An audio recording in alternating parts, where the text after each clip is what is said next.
Σήμερα θα μιλήσουμε για την Νότια Κορέα, αυτή τη μικρή χώρα που όμως φλερτάρει με το top 10 των πλουσιότερων χωρών του κόσμου, που πρωταγωνιστεί στην τεχνολογία, που εξάγει πολιτισμό με ταινίες και σειρές, αλλά και που καταστρέφει πολιτισμό με την κορεατική pop.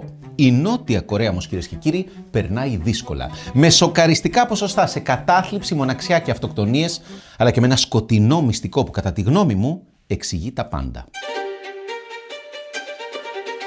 Γεια σας κυρίες και κύριοι και καλώς ήρθατε στο Final Thought. Δυστυχώς και παρά την ομικαταληξία πρέπει να παραδεχτούμε πως όχι, δεν είναι πια ωραία στη Νότια Κορέα. Και αν νομίζετε πως τα λογοπαίγνια τελειώνουν εδώ, πρέπει να σας πω ότι το φαινόμενο δεν περιορίζεται μόνο στην πρωτεύουσα, αλλά σε όλη την χώρα. Η Νότια Κορέα λοιπόν, που έχει το 12ο μεγαλύτερο ΑΕΠ στον κόσμο, είναι γεμάτη από δυστυχισμένους κατοίκους, οι οποίοι παρόλο που απαλαμβάνουν πρωτιές και top 10 σε προσδόκιμο ζωής, σύστημα υγείας, μαθητικές σπουδαστικές επιδόσεις και άλλα τέτοια, δεν είναι καλά στην ψυχή τους. Οι Νοτιοκορεάτες νιώθουν μοναξιά, έχουν κατάθλιψη και αυτοκτονούν περισσότερο από κάθε άλλη χώρα του ΟΣΑ. Τώρα ξέρω τι σκέφτεστε. Τι στο καλό είναι επιτέλους αυτός ο ΟΣΑ? Ο Οργανισμός Οικονομικής Σταθερότητας και Ανάπτυξης αποτελείται από 38 μέλη, όλα ανεπτυγμένες χώρες του δυτικού κόσμου, δηλαδή δεν είναι η Κίνα, η Ινδία και η Ρωσία, αλλά έχει μέλη μεγάλης υπερδυνάμεις όπως οι ΗΠΑ, η Ιαπωνία, η Γερμανία και η Ελλάδα. Η Νότια Κορέα λοιπόν στον ΟΣΑ έχει μια θλιβερή πρωτιά με 28,3 αυτοκτονίες ανά 100.000 άτομα το 2024. Τώρα ξαναξέρω τι σκέφτεστε, εντάξει αυτοί 28, αλλά αυτός ο 0,3 πώς αυτοκτόνησε? Αυτό το νούμερο λοιπόν είναι αυτοκτονίες ανά 100.000 άτομα. Αν δηλαδή λάβουμε υπόψη μας ότι η Νότια Κορέα έχει περίπου 52 εκατομμύρια κατοίκους, τότε μιλάμε για 14.000 αυτοκτονίες μόνο το 2024. Αφήνω μια στιγμή να κάτσει λίγο αυτό το νούμερο και θα σας βοηθήσω λέγοντας ότι είναι σαν να έχουμε μία αυτοκτονία κάθε 37,5 λεπτά.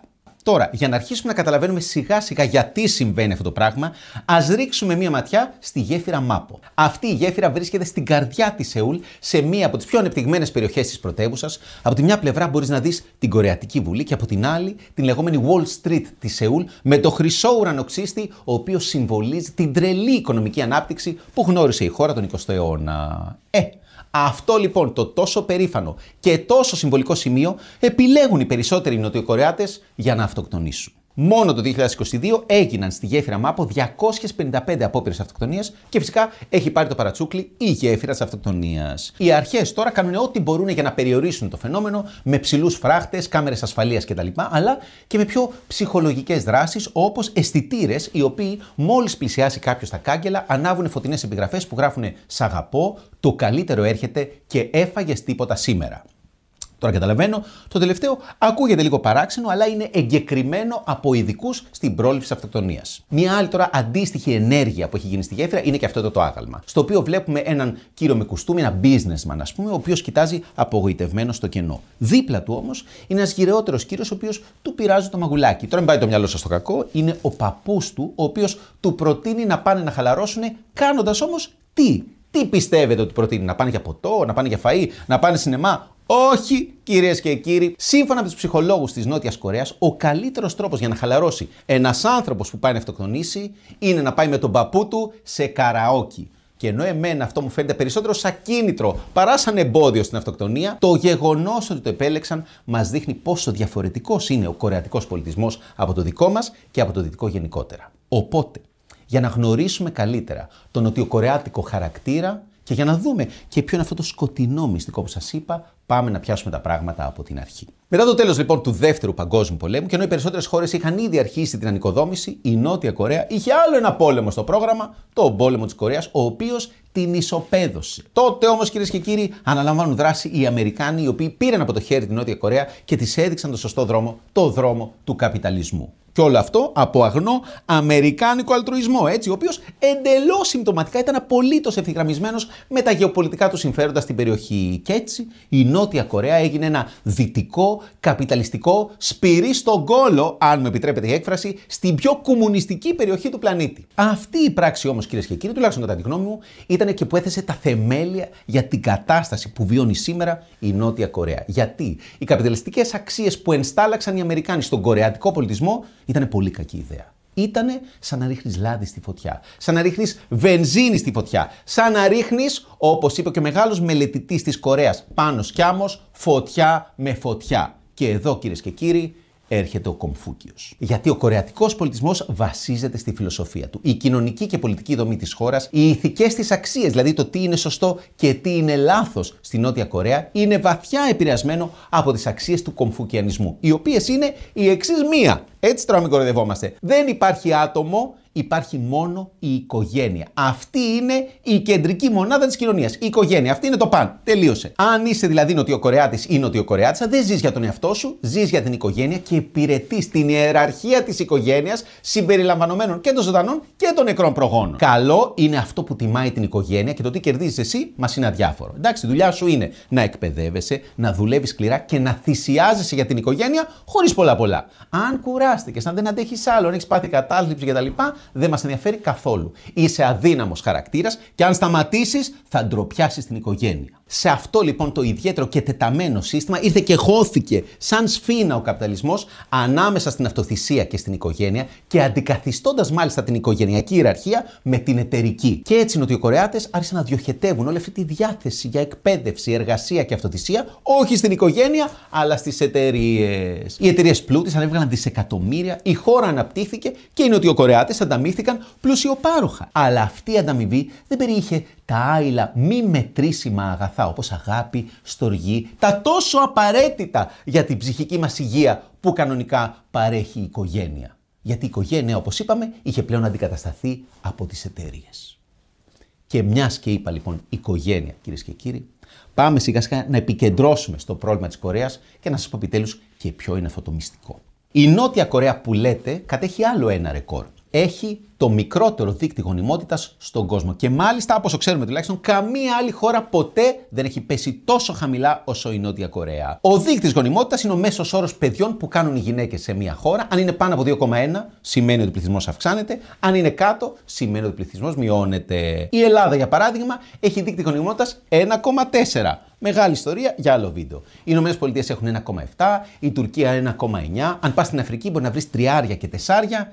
Η Νότια Κορέα, κυρίες και κύριοι, έχει δείκτη γονιμότητας 0,7. Αν πας μάλιστα στη Σεούλ, όπου ο δείκτης γονιμότητας είναι 0,55, απλά δεν βλέπεις παιδιά στο δρόμο. Το 2023 έκλεισαν στη Νότια Κορέα 22 σχολεία, πέρσι έκλεισαν 33, φέτος θα κλείσουν 49 και η πρόβλεψη λέει ότι μέσα στα επόμενα 10 χρόνια θα κλείσουν ακόμα 2.000 σχολεία. Σε όλη τη χώρα νηπιαγωγεία μετατρέπονται σε οίκους ευγυρίας, κρατώντας το ίδιο προσωπικό, το ίδιο μαλακό πάτωμα για να πέφτουν οι παππούδες και τις ίδιες χειρομπογιές για να ζωγραφίζουν. Και τέλος, ένα έτσι ανεκδοτολογικό στοιχείο το οποίο όμως λέει πολλά. Στη Νότια Κορέα πουλούνται περισσότερα καροτσάκια για κατοικίδια παρά για παιδιά. Το συμπέρασμα λοιπόν, κυρίες και κύριοι, είναι ότι οι Κορεάτες δεν θέλουν να κάνουν παιδιά. Και μπορώ να πω ότι έχουν μια παράξενη σχέση με τα παιδιά από παλιά, η οποία είναι και το σκοτεινό μυστικό που σας ζαλίζω τόση ώρα. Όλα λοιπόν, κυρίες και κύριοι, ξεκίνησαν γύρω στο 1953, όταν η χώρα μετά από 2 πολέμους ήταν γεμάτη από ορφανά. Εντελώς αφιλόξενη όμως η χώρα για παιδιά, έφτιαξε μια πολιτική που άρχισε να στέλνει αυτά τα ορφανά παιδιά στο εξωτερικό για υιοθεσία. Τα επόμενα χρόνια λοιπόν, κυρίες και κύριοι, η ζήτηση αυξήθηκε και το πράγμα άρχισε να γίνεται κερδοφόρο. Οι υπηρεσίες λοιπόν που το είχαν αναλάβει άρχισαν να στέλνουν παιδιά στο εξωτερικό με το τσουβάλι. Και μάλιστα παιδιά που δεν είναι απαραίτητα ορφανά. Τα κλέβαν από μευτήρια, πλαστογραφούσαν επιστοποιητικά γέννησης, ασθένειας, θανάτου κτλ. Το πράγμα εντωμεταξύ συνέφερε τους πάντες, εκτός από τα παιδιά φυσικά. Γιατί η χώρα μπορούσε να συνεχίσει την ανοικοδόμηση χωρίς να ξοδεύεται σε ένα σύστημα πρόνοιας για τα παιδιά. Και έτσι η Νότια Κορέα, η χώρα των σκοτεινών ρεκόρ, είναι σήμερα η νούμερο 1 εξαγωγός παιδιών στον κόσμο, έχοντας στείλει από το 1953 μέχρι σήμερα, κρατηθείτε, 200.000 παιδιά. Δηλαδή περίπου 3.000 παιδιά το χρόνο. Και αν νομίζετε πως αυτό το πράγμα είναι παλιό και κορυφώθηκε τη δεκαετία του 50 και του 60, έχω να σας πω ότι η χρονιά με τις περισσότερες υιοθεσίες ήταν το 1985 με σχεδόν 9.000 αποστολές παιδιών. Οπότε, Νότια Κορέα, αυτό είναι το πρόβλημά σου. Έφτιαξες ή σου φτιάξανε τέλος πάντων ένα σύστημα αξιών τόσο διεστραμμένο που τα παιδιά δεν έχουν καμία θέση σε αυτό. Και ως γονιός, σε καταλαβαίνω, εντάξει. Το παιδί σε αποκλειστικά μετρήσιμες και καπιταλιστικές αξίες όχι απλά δεν προσφέρει, αλλά είναι ζημιογόνο. Σου αφαιρεί, σου κοστίζει χρόνο, λεφτά και ενέργεια. Οπότε, Νότια Κορέα, σε καταλαβαίνω. Και εσένα και όλους τους ανθρώπους που δεν θέλουν να κάνουν παιδιά. Και κανείς δεν είναι στην τελική υποχρεωμένος να κάνει παιδιά αν δεν θέλει. Αλλά κάποιοι θέλουν. Τι τους κάνει να θέλουν, κανείς δεν ξέρει. Στραβώνονται από έρωτα, από αγάπη, από μοναξιά, από ναρκισσισμό. Και όταν κάνουν παιδί και δουν ότι δεν έχει καμία σχέση με αυτό που περιμένανε, τότε, αφού έχουν επενδύσει χρόνο, ενέργεια και λεφτά, τότε αρχίζει το παιδί και αποδίδει και σου προσφέρει πράγματα που δεν έχεις ξαναδεί στη ζωή σου. Γλύκα, τρυφερότητα, αγάπη, στοργή, απίθμενο φόβο, ευθύνη για έναν άλλον άνθρωπο και το αίσθημα εκπλήρωσης ενός αρχετυπικού ανθρώπινου ρόλου. Τώρα δεν ξέρω πώς σας ακούγεται αυτό, αλλά από την εμπειρία μου μπορώ να σας πω ότι αυτό το πράγμα Επομένως, Νοτιοκορεάτες, αν θέλετε να νιώσετε καλύτερα, αν θέλετε να σώσετε τη χώρα σας, κάντε παιδιά. Βγείτε έξω, ερωτευτείτε, παντρευτείτε, πάρτε ένα ρίσκο ρε παιδάκι μου. Πιάστε έναν άνθρωπο από το χέρι και κάντε μια ρομαντική βόλτα. Περπατήστε στη γέφυρα Μάπο να δείτε τη θέα. Ακουμπήστε στο κάγκελο, μη φοβάστε. Και αν νιώσετε κάποια αμφιβολία, η γέφυρα είναι ήδη έτοιμη να σας ενθαρρύνει. Και θα σας πει, σ' αγαπώ, το καλύτερο έρχεται και αν δεν έφαγε σήμερα, θα φας απόψε. Αυτά λοιπόν κυρίες και κύριοι με την Νότια Κορέα. Αν θέλετε να μάθετε τώρα περισσότερα, σας προτείνω το υπέροχο βίντεο του Mark Manson, του συγγραφέα του βιβλίου The Subtle Art of Not Giving a Fuck, ο οποίος πήγε στη Νότια Κορέα και συζήτησε με Νοτιοκορεάτες γιατί αυτή η χώρα είναι η πιο αυτοκτονική του κόσμου. Επίσης σας προτείνω και ένα καταπληκτικό podcast, το επεισόδιο του Radiolab Growth, στο οποίο συζητάνε για το πρόβλημα της υπογεννητικότητας και σε όλο τον κόσμο, αλλά και στη Νότια Κορέα. Και εντελώς συμπτωματικά, εχθές που έγραφα ακόμα το σενάριο, το Kurzgesagt έβγαλε βίντεο για την υπογεννητικότητα στην Κορέα, στο οποίο μάλιστα κάνει και μια στατιστική προβολή, ας πούμε, δείχνοντάς μας τι θα γίνει στο μέλλον η Νότια Κορέα, αν συνεχίσει έτσι. Αυτά λοιπόν κυρίες και κύριοι, σας ευχαριστώ πάρα πολύ που παρακολουθήσατε το Final Thought. Αν σας άρεσε μπορείτε να κάνετε like, subscribe, share ή να γίνετε patrons του καναλιού. Πριν όμως ευχαριστήσω τους patrons, οφείλω να ευχαριστήσω τον Στέφανο Λέγο, ο οποίος έφτιαξε το καινούριο σηματάκι του Final Thought, ελπίζω να σας αρέσει. Οπότε αγαπημένοι μου patrons, σας ευχαριστώ πάρα πολύ για τη διαρκή συνεχή υποστήριξη και ιδιαίτερα ευχαριστώ τους Friedrich Nietzsche μου, τον Catalyst, τη Ρόμπι, τον Τερνοτόριο Σμιτς, τον Σωτήρη Ζαχαρόπουλο, τον George Jason Sciuri, τον Κωνσταντίνο Καρέτσο, τον Γιάννη Τρέχουλα, τον Γιάννη Κουκούρα, τον Angel of Mine και τον Riemannian Manifold. Αυτά τα λέμε στο επόμενο Final Thought.